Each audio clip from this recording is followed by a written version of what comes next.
insights from community experts to stay up to date with Microsoft. In this episode, we'll dive into LLM on AKS. And today we have a special guest called Seif Bassem. Could you please introduce yourself, please? Yeah, hi, Nicholas. So my name is Seif Bassem. I'm a cloud solution architect at Microsoft. I'm based out of Egypt, and I've been at Microsoft for around 8 years. My main focus is really Azure infrastructure, cloud adoption framework, well-architected framework, and a bunch of other stuff. But now I'm diving a little bit more into AI infrastructure and AI in general. Okay. So today's theme is all about LLM on AKS. Before we get started, do you want to just like what inspired you for you want to talk about LLM on AKS? Have you always been involved with cloud native like Kubernetes?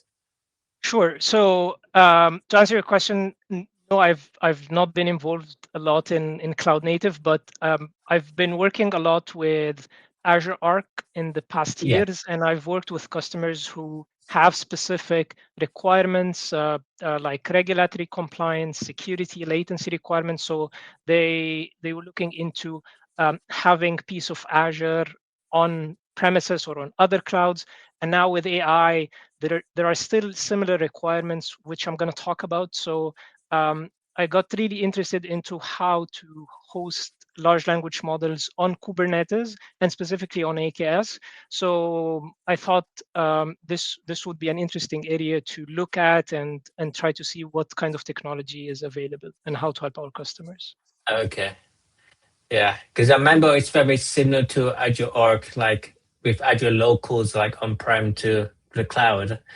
So Kubernetes is just pretty much how you can actually integrate AI into your cluster.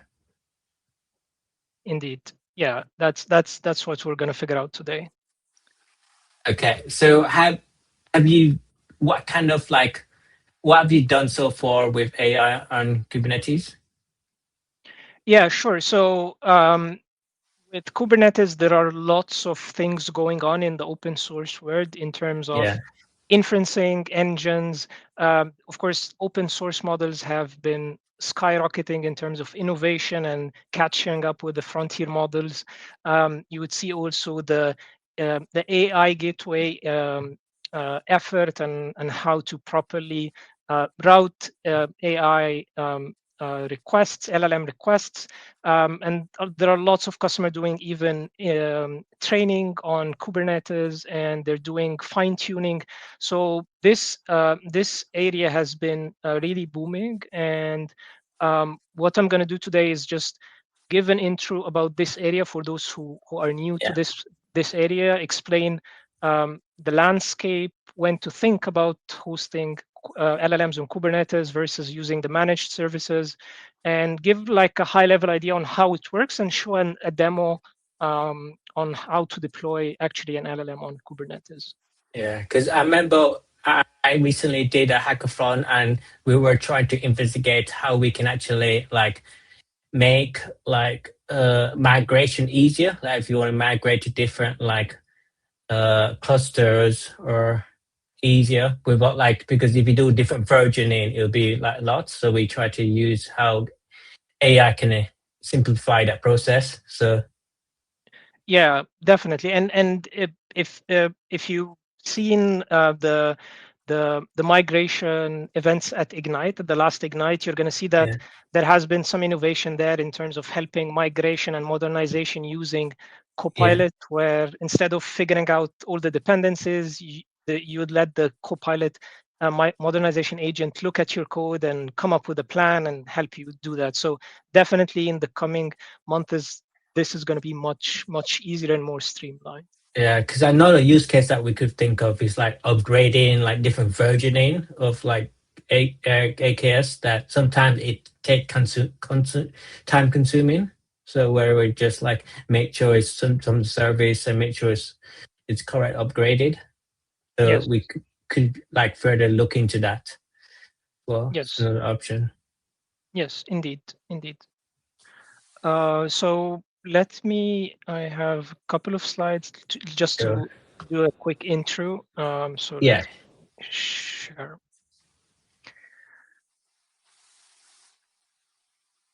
Okay, so let me share my screen better. I think you should have permission. Let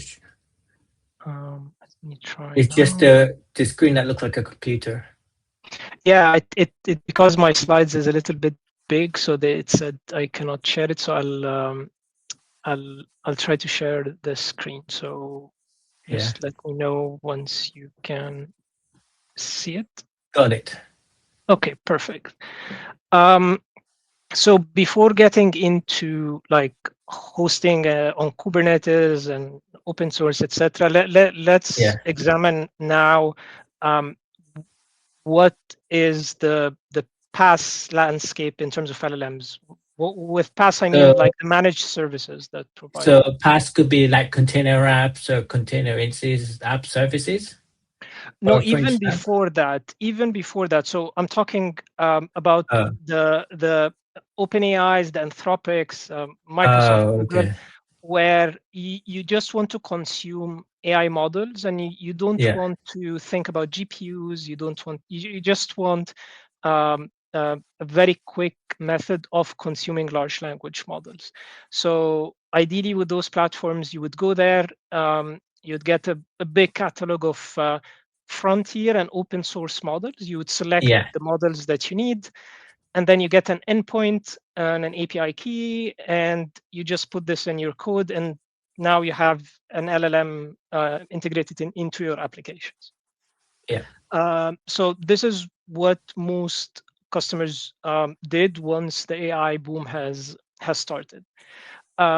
This approach has a lot of benefits, and it has some challenges. So obviously the benefits is convenience. As I showed you, it's just get an API, select the model, get an endpoint, and then you have immediate access to your LLM. Very low touch in terms of operation. So no GPU, you don't see GPU, you don't deploy GPUs. You just get an endpoint. It's easy to scale, of course, because if you find that you're hitting the limits, you can just go and move a slider and say, I want more tokens, more limits, etc. Of course, if your subscription has those. You get built-in monitoring, you get built-in evaluation, safety controls, and responsible AI. All of those are built in that you can use. And of course, you get a lot of open source models and frontier models. So at Ignite, for example, we announced Anthropic. Models are available in Foundry. So you're always getting options. And lastly, of course, security. On Azure, for example, you can configure like a completely isolated instance. You can do private endpoints. You can do isolation. You can using APIM and etc. So it has lots of benefits, and it makes sense for a lot of customers and a lot of scenarios. But of course, there are some challenges with that approach. So if you're in some situations where you have like consistent high volume usage for your LLM, the pair token pricing can sometimes be very, very expensive. And you have to evaluate it. If your like infrastructure is based on Kubernetes and then you have lots of logs and then you want to use LLM to troubleshoot something like a pod won't restart, it will cost a lot because you'll be looking at the token as well. Exactly. And those are the kind of situations where this model might introduce more cost, more like high variable cost, because we're looking at tokens, as you said. Flexibility as well.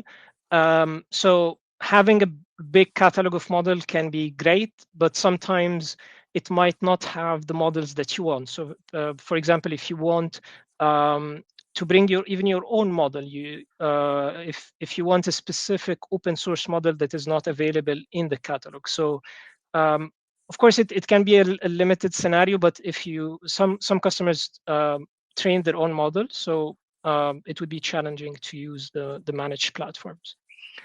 One of the big ones, of course, is data and compliance. So as I was talking about the security piece, there are great security capabilities on the managed providers, but again, some customers have specific regulatory standards. They require, for example, full control of all over the tech stack, going to the hardware.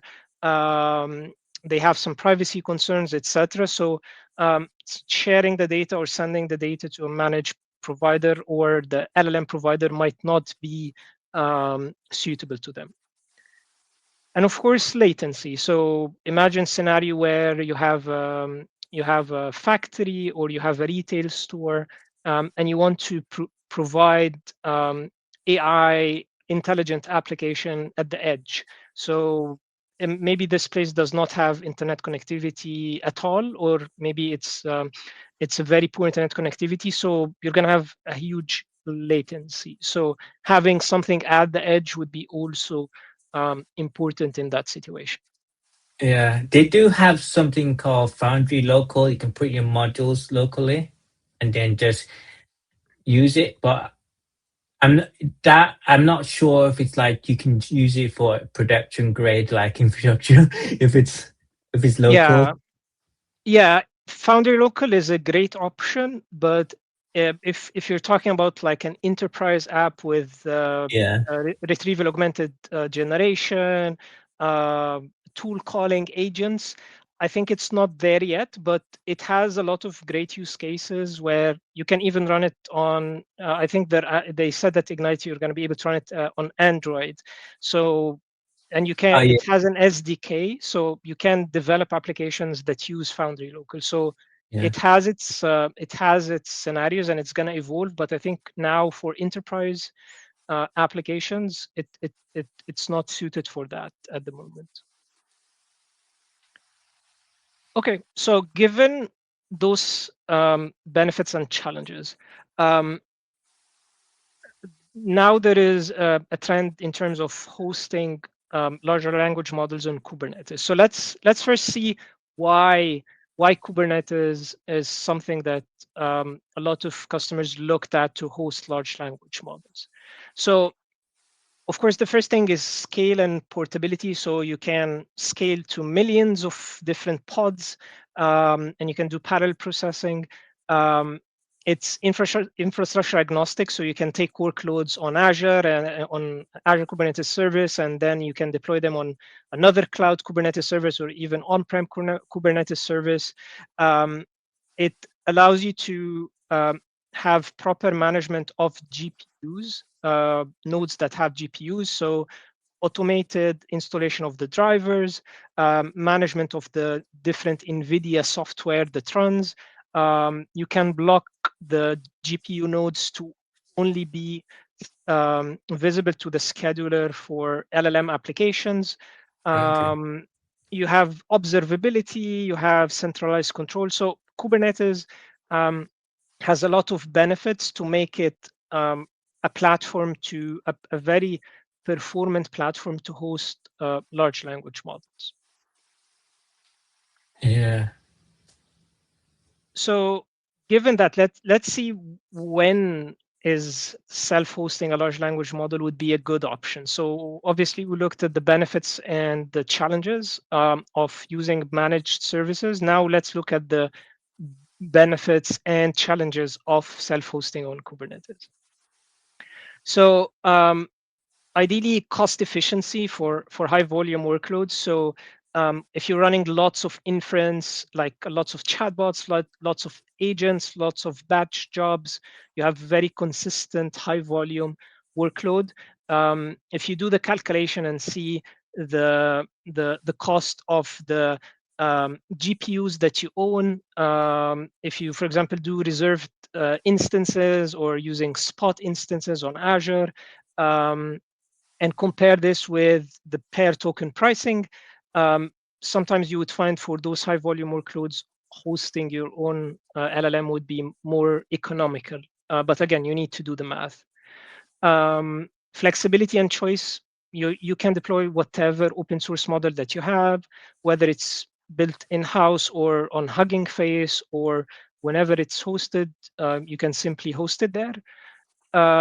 In terms of privacy and compliance, if you have, as we said, strict regulatory or sovereignty requirements and full control, then this would be a great option. Latency, as we said, rate limits. I'm sure once ChatGPT was announced on Azure, everyone was very frustrated with the rate limits that you get. So if this is not working for your application, you would host it on your Kubernetes service, and you can define your own rate limits for your consumers and for users. But again, you own the hardware, so it gives you more room for usage. But you still have token limit. It's very similar. Yeah, limit. and you can configure them. So when we look at the inference engine that we're going to look at today, you can configure that, and you can even configure API keys for your open source model. So it's not open for everyone. You still can have some controls and some like token limiting, rate limiting. You can apply that, but again, you're in control and you specify what you need. And of course, edge AI deployments, like we said, if you're doing in a factory or in a remote location, then this would be a great option. So when we talked about hosting on Kubernetes, I'm mainly talking about open source models. And as you know, in the past months, open source models have improved a lot, and they had lots of innovation. Like DeepSeek, it came and caused a big bang. The open source model from ChatGPT, from OpenAI, GPT OSS, and others. So in most scenarios, you might find that the open source model would be great. Obviously, there are scenarios where you would need the powerful frontier models, but the open source model are really catching up. So if you're hosting your own LLM, you're not falling behind, but you're actually getting more benefits in terms of saving on inference cost. You as we were talking, you get more customization. You get this portability. So the open source model, you can take it, deploy it on-prem on a Kubernetes cluster, and you can have it the same on AKS, on Azure, and on other clouds. So it gives you like a multi-cloud, and also some of them are multimodal, and data privacy and governance. So the open source model really fit into the scenario of self-hosting large language models. Yeah, because at the moment currently, I try to use the cloud model on like Copilot, and it's quite amazing compared to GPT 4 and 5, like Cloud Sonic and those things. Yes, and definitely try Opus 4.5 from Anthropic. Yeah, that's the one I use. It's like it's very amazing. specific. Yeah. Yes, it's amazing. And as you know, the models are gonna only get better, and so having using open source models for the right scenarios can give you that speed and flexibility where you can innovate faster. If a new model comes, you can test it very fast on your cluster, and you can deploy it if you have a pipeline. And so this gives you a lot of options if the scenario is right. Yeah, but I guess the only concern is like when a new module has been released, you also have to test it first to speak before it goes to like production clusters as well. Definitely.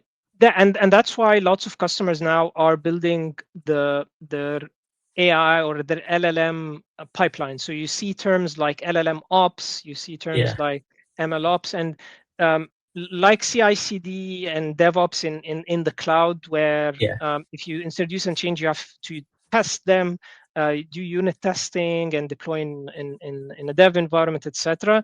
In LLM world, it's somehow similar, but of course, in terms of unit testing, you need to do evaluations, and you need like have human in the loop, and you need to do a lot of stuff. So it's definitely a different skill, but it's the same concept is there. Okay, so given what we said, it seems like self-hosting is really great. So before we get in very excited, there are some challenges with hosting LLMs on Kubernetes and some considerations that you need to think about before thinking about that. So first, of course, GPUs. So as you know, GPUs are very expensive. Once you have a GPU, you need to install the right drivers, plugins, operators. It has some software for CUDA if you're familiar with it. Managing this and maintaining the life cycle of and the versions of this software is a very big challenge. It's not straightforward. Another big challenge is efficient utilization of the GPUs. As they are very, very expensive, you don't want them sitting in your data center with like 5% utilization. That's a very bad waste of money. So how to efficiently use the GPUs and make sure that they're always working, they're always handling inference requests or training requests, it's a very important thing to think about. How to schedule and scale the AI workloads and how those workloads can use the GPU. There are some techniques where you can slice a physical GPU into logical GPUs, isolated GPUs. So there are a lot of techniques that you need to think about and depending on the models of the GPUs and the capacity you have to think about those models like time slicing and multi-instance Yeah. GPU profiles, etc.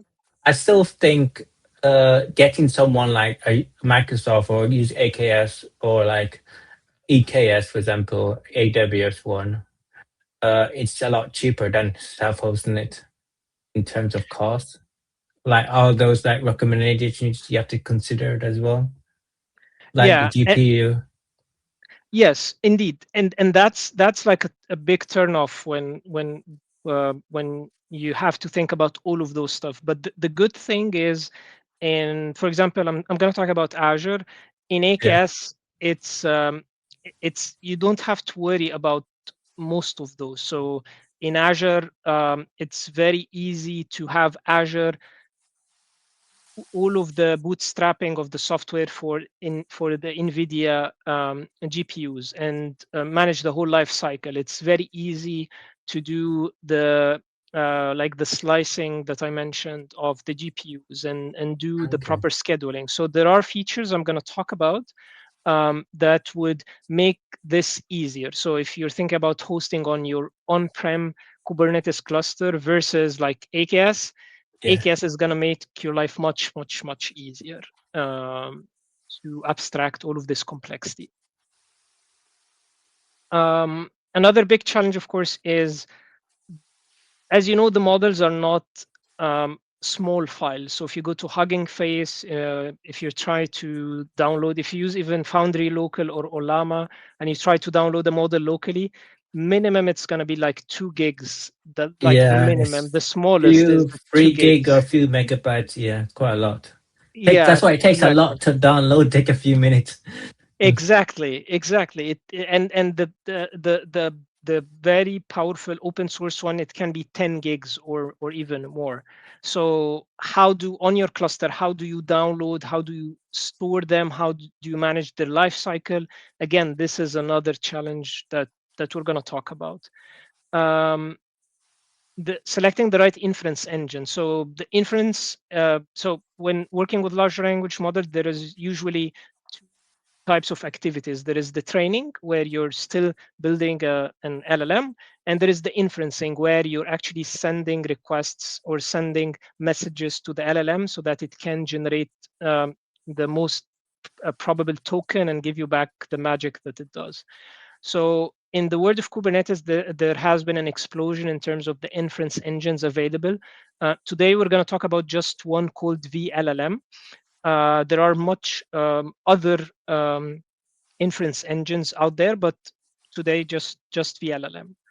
And those are the engines that you can tweak and you can properly efficiently use the GPU by tweaking the options in those engines. And I'm going to show, I think, a very simple example on how to do that.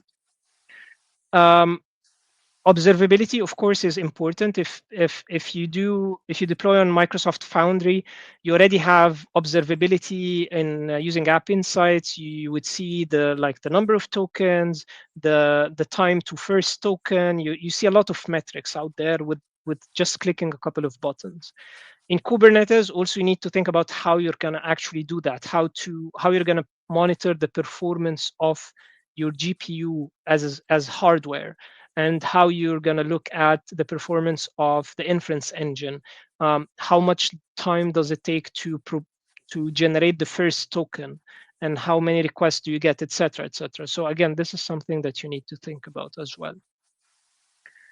Finally, the AI gateway piece. So what I mean by AI gateway is the first layer where your users are going to send the requests. The AI gateway usually implements something like rate limiting, counting the token, maybe blocking a user if they surpass the number of tokens. Similarly, like when you use Microsoft Foundry and you get this 429 response. So which type of implementation do you do? Because I think Again, at the moment, which they're trying to lean towards APIM correct. to manage the APIs for AI. Correct, exactly. And at Ignite, we announced that actually APIM is going to be integrated into Microsoft Foundry, so you can even deploy it from there to make things easier. So how to find a similar open source solution that you can deploy on Kubernetes cluster and how to configure it, etc. This is also another challenge that you need to think about. Yeah. But again, if you're using AKS, you can, of course, use APIM, Yeah. and it's going to give you all the capabilities that you need. Okay, so let's look at, this is a diagram I've seen that really summarizes how a workload of connecting to an LLM hosted on Kubernetes would look like. So you would, for example, find that this ingress controller, and this is usually APIM or a similar open source alternative. And then on your worker nodes, you have an engine like vLLM. TGI, I think, is NVIDIA's. And you would need like storage for the models that you're going to download.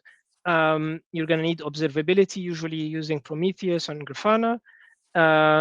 And if you're doing RAG, you're going to have a vector database deployed, etc., etc. So as you can see, it's not a very simple architecture. As I mentioned, AKS makes things very easier, but if you're doing like a vanilla Kubernetes, you have to think about all of this together and how to stitch things together using open source software. So now let's transition to Azure and see what we're going to do today. So today in the next steps and the demo, I'm going to show in high level how to use AKS and why to use AKS to host an LLM. So in Azure, there are mainly three methods to host or to consume a large language model. Of course, Foundry, we're not going to talk about it today. And there is Azure Kubernetes Service and Azure Container Apps. We're not going to talk about container apps, but both of those are platforms where you can host an LLM. Both of them have their scenarios, but for today, let's just focus on AKS. Okay. Yeah, because if you want to like pull a container app module from like storage, you want to catch it somewhere, right? Otherwise, every time you'll be pulling it and it's still taking storage. Exactly. Yeah, and container apps really has its scenarios for. So, for example, it's if it's not a very complex LLM workload, you actually get the benefits of scaling to zero. You also you get billed by the second where you're actually using the GPU. So you get like serverless GPU. So it has some very good benefits, but again, it depends on your scenario and what you're trying to build. Okay. So let's talk about AKS and what are the main AI capabilities that AKS provides. So I talked about the complexity of managing GPUs. So with AKS, there is a feature, I think it's still in preview, called Manage GPU Pools, where you can configure your node pool as a managed GPU pool. And once you do that, AKS is gonna install provision VM with GPU, deploy the driver, deploy the GPU operator, the plugins, absolutely everything, and manage its life cycle. So you don't need to worry about that. Okay. So it's a very, very cool capability. You also have um, simplified GPU operations. By GPU operations, I mean um, efficient utilization of the GPU. So I mentioned one of the most famous techniques called multi-instance GPU, and this allows you to take one physical GPU and divide it into multiple logical GPUs. So as if you have like 4 GPUs, but you only have one. And those instances are really isolated. So each instance would have its own virtual memory, its own caching, everything. So they're isolated. So this gives you um, like the advantage of not having like a noisy neighbor. If one app is very chatty with the LLM, the other one is not. You don't come into those situations where one consumes the whole GPU. So AKS makes those kinds of operations really simple. Okay, so they will be balancing the GPU workload. Like if you pull a model to use one of the. Yes. Okay. You would say, for example, you have one NVIDIA card in your Yeah. cluster. You can say, I'm gonna divide it into 4, and each application is gonna just use one of those logical GPUs. So it has its own memory. There is no communication between the two logical instances. So Yeah. it gives you peace of mind. Um, Advanced scheduling and placement, of course, also AKS provides AI-aware scheduling of the workloads. It also has a capability where you can auto-provision GPU nodes. So, for example, if you're deploying a very resource-intensive AI workload, um, Yeah. AKS can actually go and provision a new node or multiple nodes with GPU, provision the driver, everything, so that your workload can keep scheduling and getting the resources it needs. So that's also a very cool Nice. capability. And of course, inference traffic management, like how to do rate limiting, token routing, etc., depending on the usage. So there are lots of implementations that AKS supports. So that allows you to do that kind of smart routing between your different nodes. Before we dive into the demo, there is one thing that also I want to talk about that I'm going to use in my demo, which is the Kubernetes AI Toolchain Operator, short for Kaito. This is an open source project. It's not specifically for AKS. It's for Kubernetes, but there is very tight integration with AKS. AKS makes it very easy to deploy. What Kaito does is really automate the AI workflow at all of it, like downloading the models, managing its life cycle, deploying the models with the inference engine, and helping you with monitoring. Even they added RAG recently, fine tuning, etc. So it really helps you to streamline the software piece of the LLM. So we talked about the hardware with AKS. Kaito allows you to manage the models in a very easy way. It even allows you to do this GPU nodes auto provisioning, and I'm going to show you an example on how this would look like. But to give you some of the highlight feature is they treat the models as containers. So remember when we were talking about the big files that you have in Hugging Face, if you go to Yeah. like Llama, you're going to find like 50 files or something. So Kaito allows you to containerize those models, in container images. So it's very easy to manage their life cycle. Instead of just plain files, they're converted into container images. It also has like built-in templates called presets. For example, it has a preset for DeepSeek. This allows you to very easily deploy DeepSeek, and it configures DeepSeek using the best configuration based on your cluster. So you don't have to like tweak the GPU utilization or the swap memory or whatever. It does this for you for a specific set of models. And also, as I mentioned, it uses vLLM, but you can switch to a different inference engine, like the Hugging Face inference engine. So again, if you want to get deeper into configuring the inference engine, you can switch between both of them. We talked about auto provisioning, so it can auto provision GPU nodes, and I'm going to GPU nodes. Is the inference engine, is that the like the module like Llama, Hugging Face?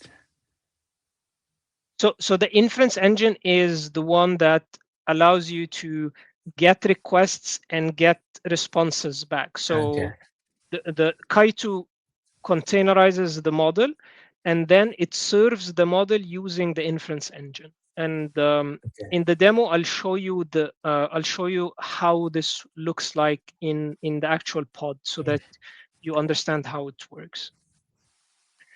Okay, so the final thing before we go into the demo is the cool thing about Kaito is that it makes the LLM a cloud native application. So it treats Kubernetes not just as a compute or GPU provider. It makes your large language model a cloud native app. So this is, for example, how I would deploy this Falcon 7 billion parameter model. So you see, it's a YAML manifest. I just specified the model, what type of instance I want it to be deployed, and that's it. Once you apply this manifest, Kaito is going to go download the model, containerize it, provision the GPU, have the drivers and everything deployed, and then your model is ready to be served. So this is how easy it is to use it. That's why I wanted to use Kaito. Of course, we can just deploy vLLM and do everything ourselves, but I wanted to show the easy path for folks who want to get started. Okay, I think enough slides. Let's jump to the demo and see how all of this would look like. So let me. But did you say Kaito is integrated with AKS, or is just fully? It's about to get integrated. It is fully integrated with AKS, and I'm gonna as you're deploying a new cluster, you can actually say deploy Kaito with it. So it's already in Azure CLI and PowerShell. You can deploy it. Okay, so here, let me just zoom in. You may need to share your other screen if you're on the other screen. You stop sharing. Sorry for that. Let me share my screen again.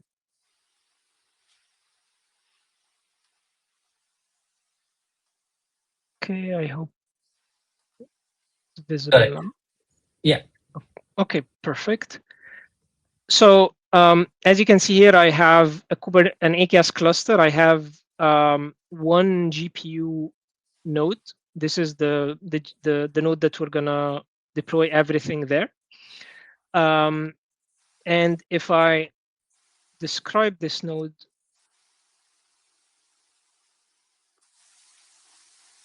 you're going to find that I applied a specific label for that node, so that once, if I go a little bit up,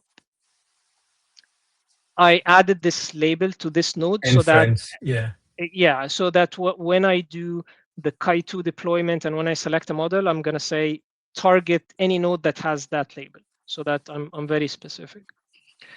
The first thing that we talked about is the GPU software. So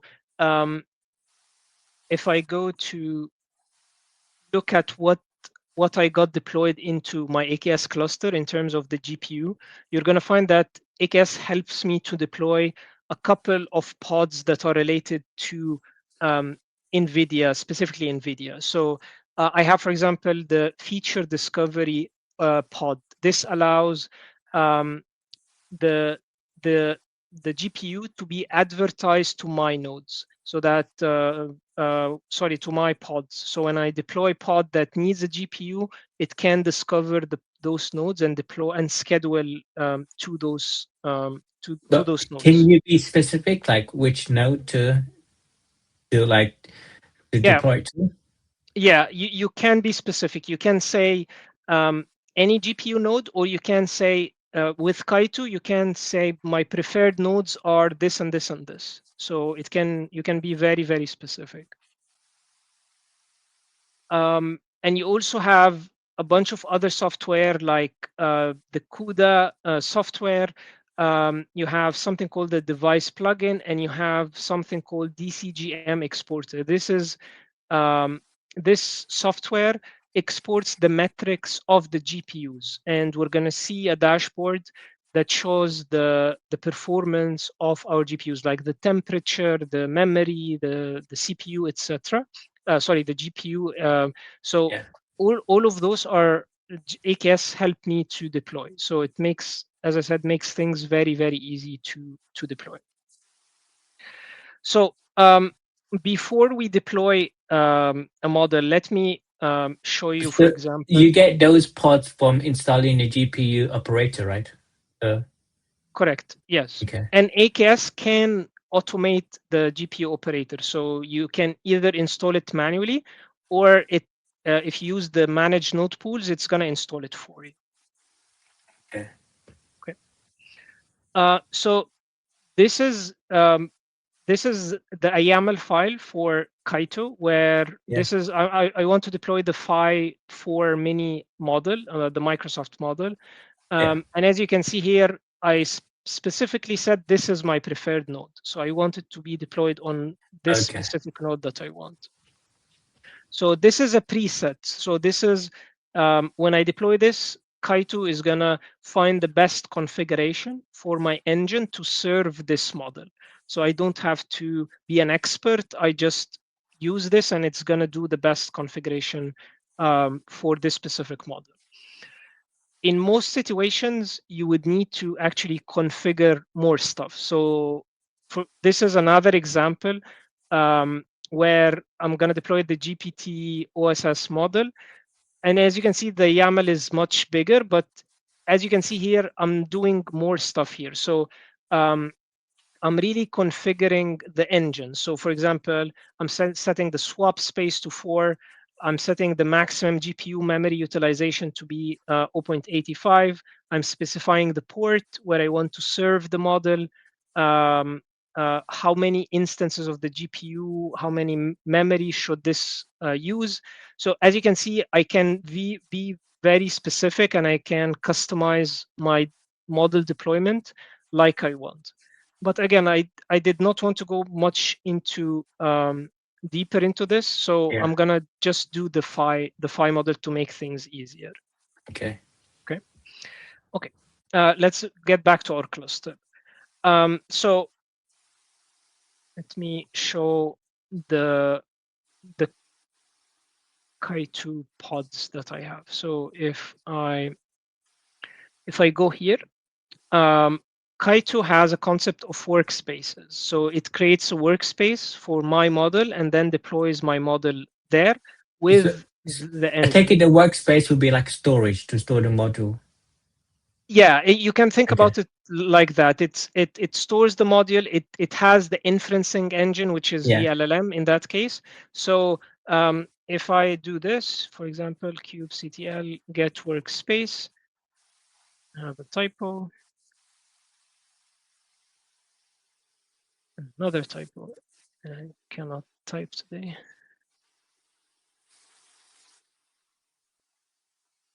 So I just have one workspace which has the Phi 4 mini, but you can Yeah. deploy Okay. multiple models. So let's see what's in the model. So you asked about how this would look like. So if I look at the logs of this workspace, you're going to find the API that serves the model using vLLM. So you can see, for example, all of the endpoints that are exposed by vLLM. So you can, if you're familiar with the OpenAI API, you can see, Yeah. for example, the chat completions endpoint, the Okay. embeddings endpoint, tokenize my prompt into tokens. So this is the server that serves my large language model. And I'm going to show you once I send a prompt how things are going to look like. So let's first look at, so we have the model deployed. Let's try to consume that model. So what I will do is that I'm going to deploy a simple chat application. And first I need to get the endpoint for my workspace or my model, and this is the Okay. IP address. So what I will do is that I'm gonna deploy a very simple container that has, oh, sorry. And as you can see here, I'm providing the IP and the port of my Yeah. Phi-4 model. And what this does is, this is an open source chat application that allows you to chat with the model, any model that you hosted locally or in the cloud. But then that's pulling the model running it from in a Docker, right? So you need. On my machine, yeah, Oh, okay. I'm doing that on my machine for So I guess you simplicity. can do it through ACR or something, or you have to do Yeah, it. Okay. yeah. You can do it on ACR. It's a Docker image, so you Yeah. can deploy it wherever you want. Um, and as you can see, immediately it detects that this endpoint has this model, which is Phi-4. Remember, I Yeah. just put the IP address in the Docker container, and I can say why host LLMs on Kubernetes. And before I send that, let me actually show you how the endpoint would look like. So if we do that,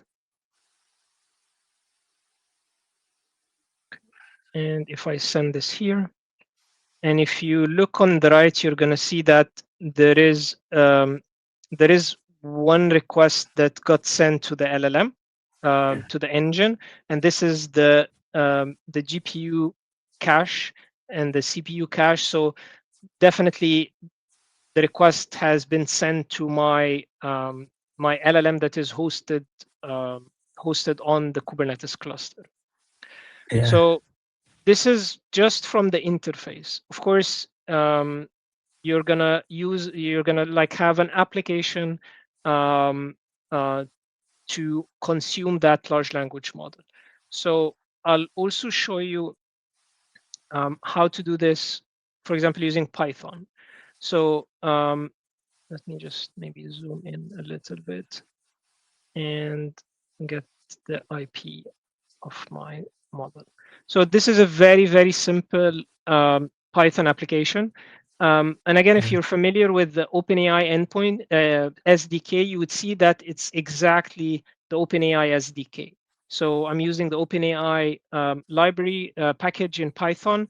So this is one of the features of vLLM, that it has an OpenAI compatible API. So if, for example, if you're now, all of your applications are using OpenAI directly, you can just switch the endpoint and you don't have to change any of your code. So this is another So the very big endpoint will be benefit. the front end IP, right? The external IP Correct, address. Okay. correct. And that's what I've did. I just put the IP here.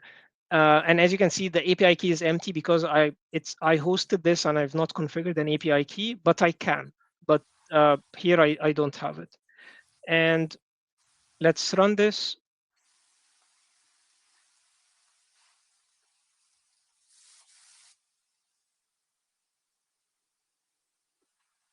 I guess we could just use that to get all the logs right, like get all the logs from and get all the pods from like AKS one cluster and stuff.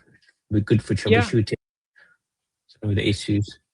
yeah, exactly. It's can like I showed the vLLM logs. It's at Yeah. the end of the day, it's a pod, so Yeah. you can go into the pod, you can see its logs. If you have container insights enabled, you can. It's at the end of the day, as I showed in the slide, it makes the LLM a cloud native application, so you Yeah. can So how bring do different we skills. how do you track the token usage then from it? Yeah, Because I I'll show saw you that. like one of the some of the pod have tokenizer there already. Yes, I'll show you that in just a second. I'll show you how to do that. So we got a response. The other thing I wanted to show is um, if you're going to do agents, you can do tool calling. So tool calling is a capability that allows your AI model to call a function. Yeah. Obviously, MCP is now the big thing. So you can do tool calling, and um, you can call an MCP server, whether it's hosted on your Kubernetes cluster or even on a remote MCP server. And in this demo, what I'm doing is just I'm going to show that it actually I'm going to ask it to get the weather for a specific location, and it's going to show me that it will call this get weather function.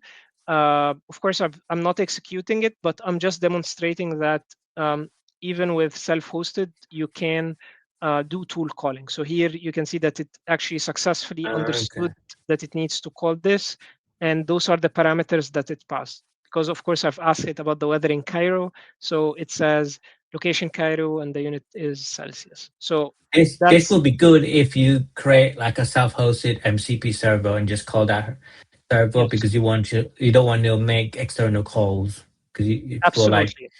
security purposes. Yeah. Absolutely, and now in Azure you can host your MCP server on Kubernetes. You can use Azure functions. You can even now use I think Logic apps. Even if you Yeah. have APIs behind APIM, you can expose them as MCP. So you have a lot of options to do that. Nice. Okay, so and you've asked me about um, tokens and Yeah, how because I to. think quite a lot of people would probably ask about that. So we want to see Good. how much it would cost, how you track the usage. Sure. So as part of my deployment, I deployed Grafana and Prometheus. Prometheus allows you to um, collect the logs and all of the insights from Kaito and from vLLM specifically, and from the GPU. Remember the pod DCGM exporter. Yeah. So this allows you to visualize all of this in Grafana. So I've already imported a couple of dashboards. The first one looks at the GPU performance. So I can see the Okay. temperature of my GPU, I can see the power usage. I can see the utilization of my GPU, and a bunch of other metrics. Of course, this is just one. There are much more um, um, dashboards that are available in the Grafana catalog, and you can even build yours. You just need to understand what metrics are exposed by the GPU, and then you can visualize them.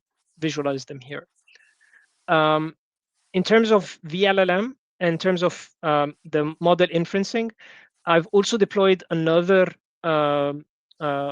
open source dashboard that allows you also to track the performance of your inference engine. So here, for example, I can see the token throughput, which is basically tokens per second.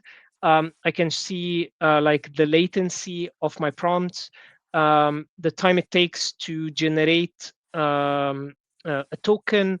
I can see like the time to first token. So usually the time to first token takes most of the time, and then all of the next tokens are much faster. So this is a very important metric to measure. Um, you can see, for example, the finish reason for your LLM. Some LLMs would stop because you specify, I think because you specify like a max token. Some of them stop Okay. because they think that this is the right answer, or the user stopped the conversation, etc. So this is just one dashboard. Again, there are much more, and you can select the different models that you deploy. So again, observability is a very crucial thing, just to make sure that you're getting the value out of the investment that you've done into the GPU. So having the right dashboards and collecting the right metrics is very important here. So yeah, that's I think that's mainly it. I did not want to go much deeper. Um, I just wanted to give a high level idea on the concept of hosting LLMs and how you can um, do like a quick POC and understand the different moving parts from preparing your cluster, configuring Kaito, downloading the models, observability, etc., etc. So this is how it would look like in a very, very high level overview. Yeah, that's quite amazing. I never would have thought that you can do it with Kaito. So Yeah, that's good idea. It's good to know about that. I yeah. guess I guess you as you there is there other like ways to use it, or you can only do it through Kaito, No, or that's the definitely preferred way? there are actually I think I might have um, yeah. Uh, so can do it without Kaito. Basically, what you need to do is to deploy vLLM. So here, for example, I have a manifest that would deploy vLLM, and you can see very similar YAML. The only difference is that I'm deploying vLLM natively. I'm not using Kaito. So Kaito Okay. abstracts that complexity for me. I don't have to worry about vLLM. It does this for me. But if I want to do it like without any abstraction layer, I can just deploy this. It's going to deploy vLLM. It's gonna in that scenario, I need to download it, for example, from Hugging Face. Yeah. So I need to provide the API key. It's going to download the model. I need to um, specify a volume so that I have persistent. The model is persistent, etc. So there is much to do, but you can But definitely do that. yeah, I guess using Kaito is most simplified way because this is when you do this deployment, it's much like it takes more resources to do it. You'll have to tweak it. So Yeah. you'll have to specify the type of resources it will consume. Yeah. So Kaito makes it very seamless. As you've seen, it's just a very it's just this. If I want Yeah. to do phi, so it's much easier. But again, you can always, if you need more customization, you still can use Kaito, but without the presets. You'll have to provide Yeah. the tweaking that you need. So both Okay. options are available. Brilliant. Yeah. Yeah. I'll I will have a look at that. It looks amazing. Is Yes. there any? I take it you can. What are some of the use cases that you would need to use it for, like in AKS, like AI with AKS? Is it just would it just be like troubleshooting? Would be like looking at logs or You mean for Kaito specifically? yeah. If we were to use Kaito, what are some practical use cases we can use it for?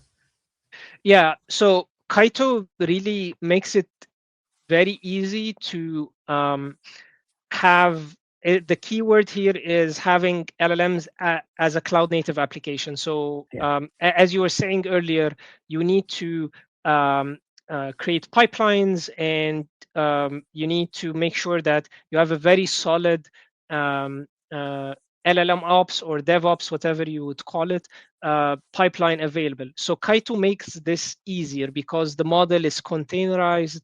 It's described in YAML files. Everything is in YAML. You can even have it to automatically provision nodes. So it allows you to have a cloud native implementation much easier. So everything can be on GitHub, and you can use GitOps on Kubernetes, so that everything is just a YAML file, and you don't have to like do things manually. You can provision everything using the YAML files, and everything gets deployed into your Kubernetes clusters. So it makes it easier. And think about it also when you have a fleet of AKS clusters or Kubernetes clusters. How hard would it be to like tweak vLLM individually on those clusters in Europe versus the clusters in the US? There are different GPU cards in them. So having this like in a YAML file and abstracted in terms of the complexity can make your life much easier at a larger scale. Yeah, I like it. It looks very awesome. Yeah. So, yeah. Seif, so has this episode come to an end? Is there any last minute word or what you want to say to people about using Kaito LLM, AI and LLM? I would definitely say I think the Ignite sessions are still available to watch. There are a couple of sessions that talk specifically about Kaito and showing very cool demos and even customers how they use Kaito in real scenarios. So I would say definitely go watch the session before they're removed. And it's very easy to just test it. So after you watch the demo, go to the Kaito documentation, spin up a Kubernetes cluster if you can provision one with the GPU, and just test it. And I'm sure you're gonna be amazed on how easy it is to do that. That's brilliant. So as always, we love to get to know our guests. So apart from like learning about LLM on AI and LLM, what do you normally do? Do you have any hobbies? What do you normally do in your spare time? Yeah, I'm usually I play a lot of sports, mainly football or soccer, depending on where you're watching. So I'm a big soccer fan, and I also play a lot. So I usually work or playing soccer Okay, or doing so any kind you're of pretty much sports. like Yeah. you join a football club, you play it like after it. Yeah, So and when I was young, I played professionally for around 8 years here in okay, Egypt. But then I stopped. I started playing just casually. okay, so that's okay. So you can get you can play online as well on soccer. Yeah, But, yeah, I prefer the real thing, but yeah, I play FIFA a lot. yeah, it's good. Yeah. Uh, yeah. So as always, thanks for joining this episode, Steph. Giving us some time. So hopefully everyone get to learn more about how easily you can use to like spin up Kaito and to put an LLM on it and track your usage or anything that you want to do. So you just want to deploy it for the use case that add value to your business. Uh, yeah. So one other thing, Steph, are you going to any other events? Are you doing any other like football? Are you going to any tech events lately? I hope. I think in the next year, maybe there are a couple of events. I think I have submitted a couple of sessions on this specific topic. So hopefully, Yeah. if it get accepted, then I'll go there and talk about hosting on AKS there. But not before January. So hopefully, Yeah. There's a on the few next days. events on like Netherlands and Amsterdam, which is quite close to Yes. Egypt, so it's not that Yes. far. So Yeah, like a yeah, couple of hours. Yeah. yeah, which is quite Yeah, simple. definitely. So And thanks for having me. It has no been a worries. great discussion. Yeah. Okay, thanks a lot. Bye. Thank you.